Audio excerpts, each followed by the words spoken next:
back to another Crypto Day video. So today I'm going to be talking through a bear market liquidity pool strategy. A few people have reached out to me and said they understood the idea of providing stablecoins as collateral, borrowing crypto, selling it immediately for stablecoins, waiting for the price of that crypto to go down and then repaying it and pocketing the difference. But they were asking, can I run liquidity pools during a kind of bear market? If the price goes down, can the fees offset the decrease in price? And I've done an experiment on that fairly recently in the channel. You can go back and have a look at that. I'll link to that either in the description or at the end of this video. But also some people are like, well, can we hedge against that? And there are various ways you can hedge against the decrease in LP value if you think that the market is going to go lower. One of those is by setting up just a short position on a perpetual exchange outside of your LP.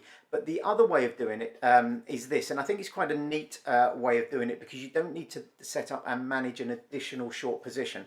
And the way it works is very much like some of the other kind of strategies.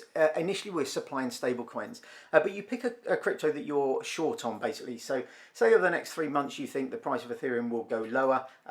As I'm recording this, it's about 1850, something like that. But let's say for the sake of a nice round number, the price of Ethereum is 1800, and we think over the next 3 months it will maybe trade sideways but then dip down again, and we might go down to $1,500. So in this example, we borrow the Ethereum, so we've supplied stable coins. We borrow the Ethereum, so we borrow 5 Ethereum at $1,800 each. We sell that immediately for a stable coin because we want to lock in today's price at 1800, and then what we're hopefully going to do is repay it at sort of 1500 if that's our target later on. And then we take the USDC that we've sold out Ethereum for here, and then we enter a liquidity pool.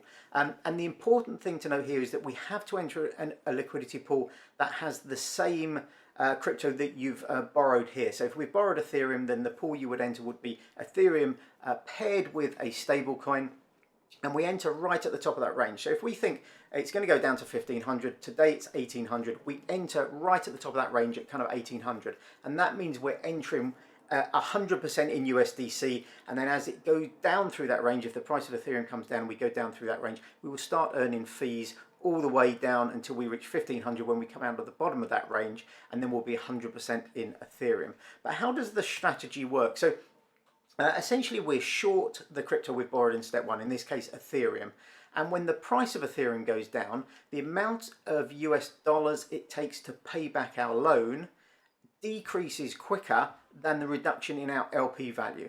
And that's because we have to pay back the full 5 Ethereum. So that's a full 5 Ethereum is going down in value from, in this example, $1,800 to $1,500.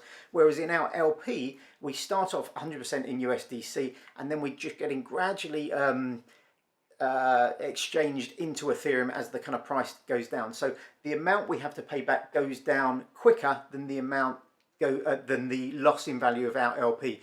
Also, we have this position where whilst we're in range, we're earning fees on that as well, which can offset obviously some of the kind of costs as well. So for me, I think there's a reasonable chance, this is not financial advice, but I think there's a reasonable chance we move roughly sideways for the next couple of months, maybe with some slight increases, and then we take another leg down in the autumn. So we potentially could have 2 or 3 months in this scenario of being in range, earning some kind of fees. Maybe we've earned 5% on our entire position in that time.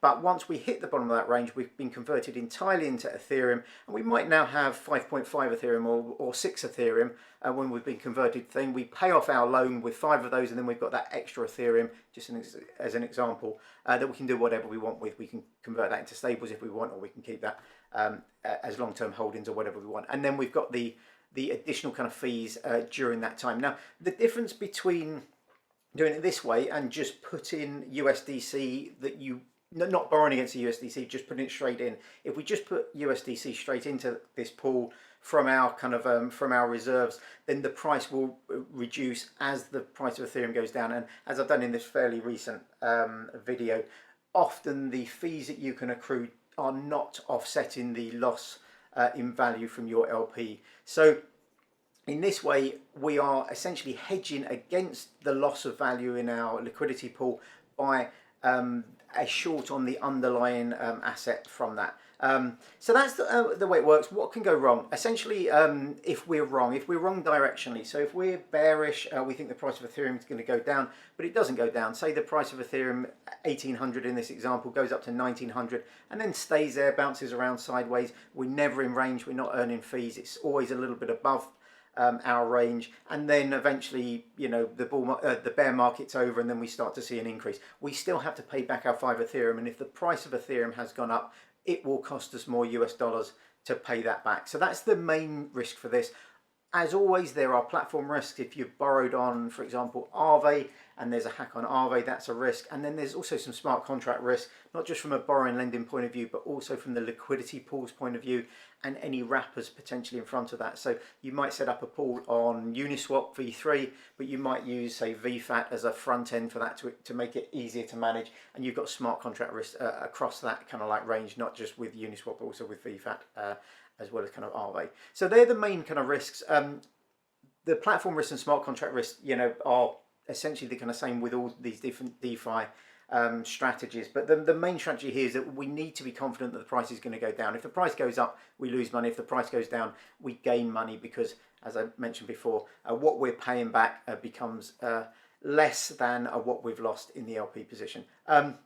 Hopefully that was fairly straightforward for you. Let me know if you have any questions in the comments below. If that's not explained well enough, please do let me know, and I'll try and clarify any kind of points. I can also maybe do a follow-up video where I can show you some of these strategies in action. A few people have also asked me about hedging separately on a different platform using, say, Jupiter kind of perps to hedge against that. I will do a video on that as well. It is a little bit more kind of convoluted, because you have to, you know, you have to look at not only your initial kind of positions, but also the short as well, and you have to make sure that they're managed and kind of balanced. But anyway, thank you very much for watching. As always, hope you're all doing well. Have a great day. Hopefully I'll see you in the next video, but until then, take care. Bye bye.